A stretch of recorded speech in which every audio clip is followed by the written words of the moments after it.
There are business leaders out there who achieve what they want. And there are all the others. Leading is a discipline, an art, not a talent. You can learn it, you can even master it. Make sure you get what you want. Hello, Olaf. Hey Musab, how are you doing? I'm doing great, thanks. Today I wanted to ask about something that we touched on in a few of our earlier podcasts. The difference between leadership and management, the difference between being a leader and being a manager. What are those differences? And can you just expand a little bit more on that? Yeah, cool. That's a great question. Thanks very much for this. Yes. That'll be an entertaining episode. So, let's discuss management first, because leadership is quite of a green unicorn. Yeah. I would be surprised if you have seen it. So, management. I make a description first, and then afterwards we just bring them both together, because it may sound that I have a clear favor and that I describe the one positive and the other negative. Yeah. This is not meant like this. We need both. So, management. And please, these words, management versus leadership, are definitions, so to say. Yeah. You can call them, and I've done this in the German podcast. You can give them different names. I call them Ernie and Bert from Sesame Street. Mm-hmm. It is, don't get crazy on the names. If you, dear listener, have this word management and leadership connected differently, so be it. There's nothing wrong with it. Here is my definition. So, management. Management is making sure that the organization does tomorrow exactly the same as they've done, as they is doing today, and they has done yesterday.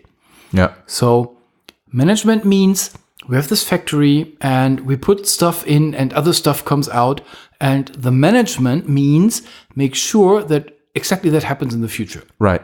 Don't disturb me. Don't interrupt me. Managers hate disruptions.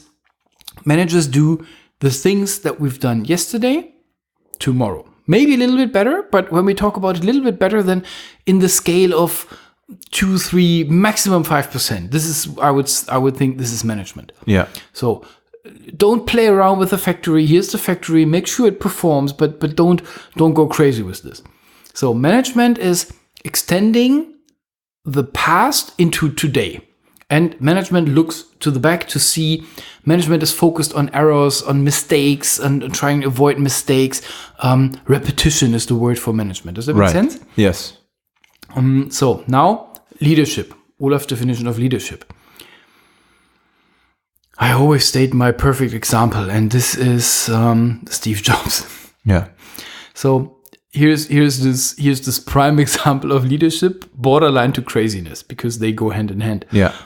Assume there's this big room in Cupertino in 2008 maybe, and all the engineering gurus are there. There is this big room with the left side of the room is complete with white windows. Yeah. And you watch out of these windows and you see the Cupertino Mountains, and it's very nice, and everything is bright and white.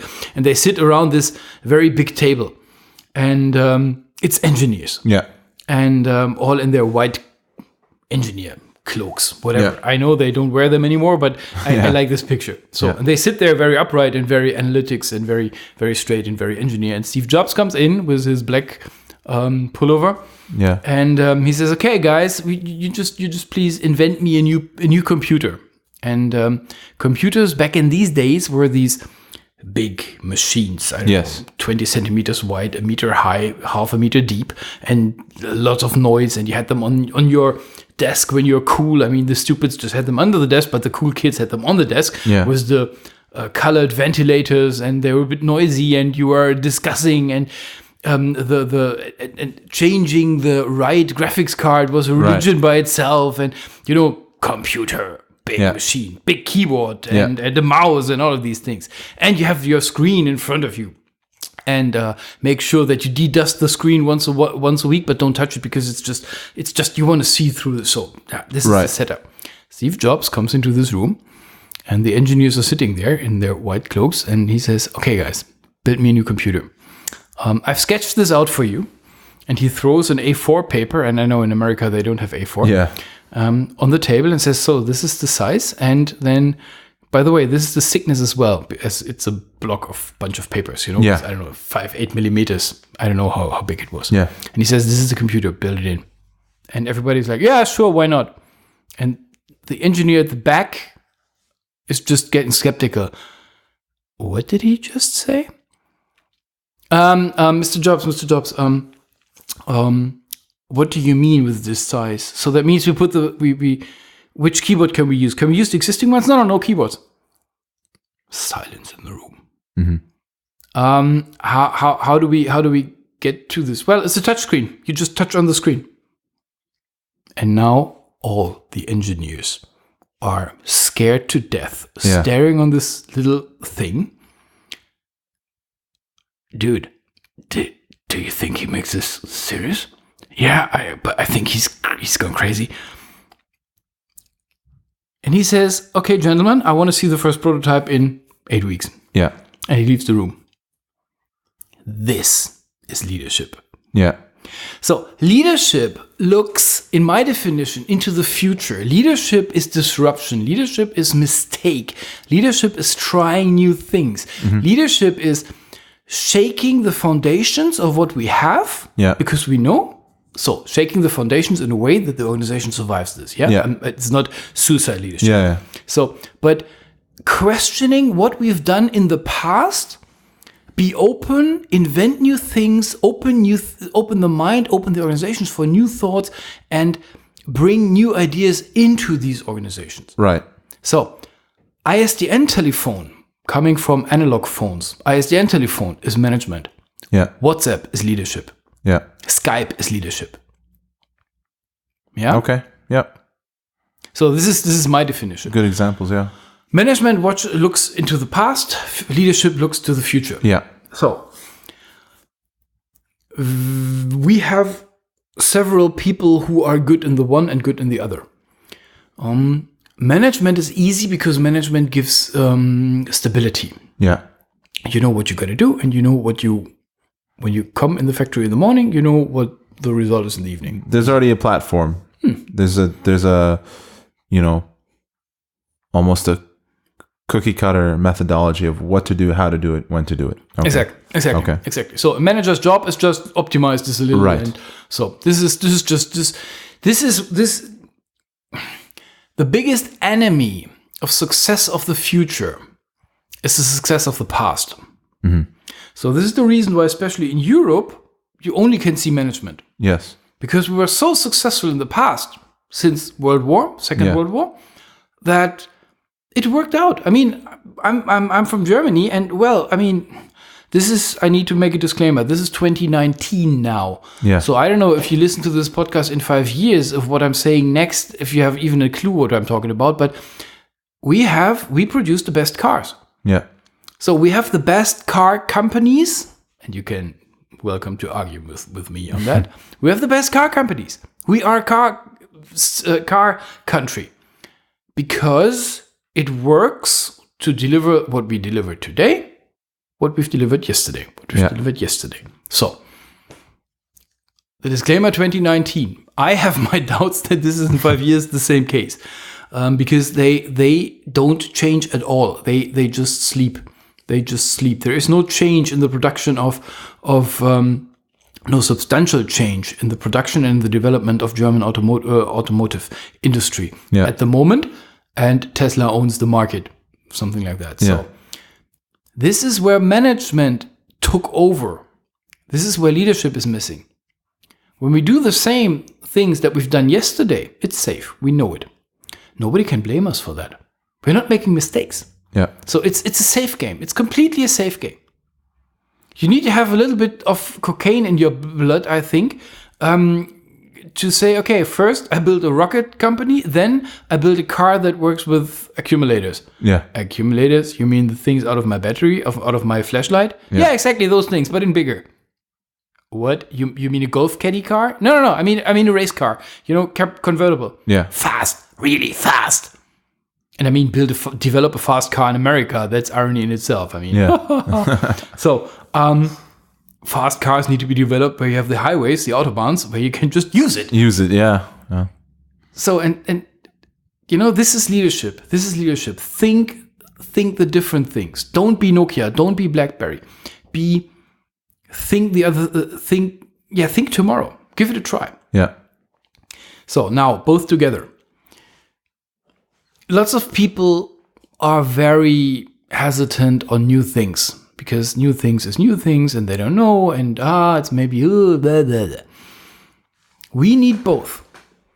The biggest problem that from what I see from the outside that Tesla had, Elon Musk had after he said, and we do Model S now. I mean, Tesla. No, S is the very expensive one. Yeah. This thing they build they are nearly handmade. Right. You can't scale this production up from what I read. So they said, okay, we go for now Model 3. Model 3 is a standard car built with robots in a factory, and you can scale it up as on demand. They fucked it up completely. Yeah. It took them 2 or 3 years. It took them so long that I was even thinking about they stop the production by themselves and they go to Magna Steyr, which is a production company. Yeah. They don't develop, but they produce. Or they buy Volkswagen and produce it here. I mean, if we can do one thing as Germans, then this is building cars. You need to have both.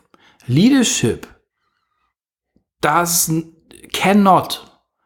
not destroy a company with innovation. Death by innovation. Yes.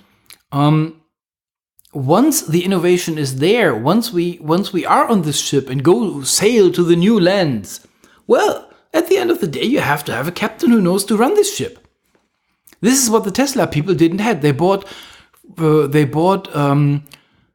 know that they didn't know this, that they didn't have this knowledge how to run a robot factory. Yeah. So they bought a whole company who produces robots and produces this production lines from Germany and said, okay, guys, this is what we need. We just need your knowledge. So they bought the whole company. Cool. Right. Didn't work anyways. You need both. You need to have the visionaries. And this is my main critique in industry in Europe. You need to have visionaries. You need to have people who go around with crazy ideas. Yeah. We have no innovation in Europe. I mean, point one. There is nothing. I mean, Germany is a complete desert. The most innovative company that we have is SAP. This is not innovation. This is doing the stuff from yesterday, from the 60s, with a nice HTML front end. This is not really innovation. There's a reason why this whole GAFA, Google, Apple, Amazon, Facebook, is not in Europe. Yeah. So we need more leadership. We are good in management. We are good in looking at the past. We are good in avoiding mistakes. But we need this. This doesn't last any longer, I believe. So to me, this is the downside of these things. We need management and we need leadership. Okay. We need to have some crazies in the company. We need to give these crazies some resources, time, money, and people, to see if their crazy ideas are seriously that crazy, or if that is the new Skype. And we need to test drive this. And we need to understand that failing is nothing evil.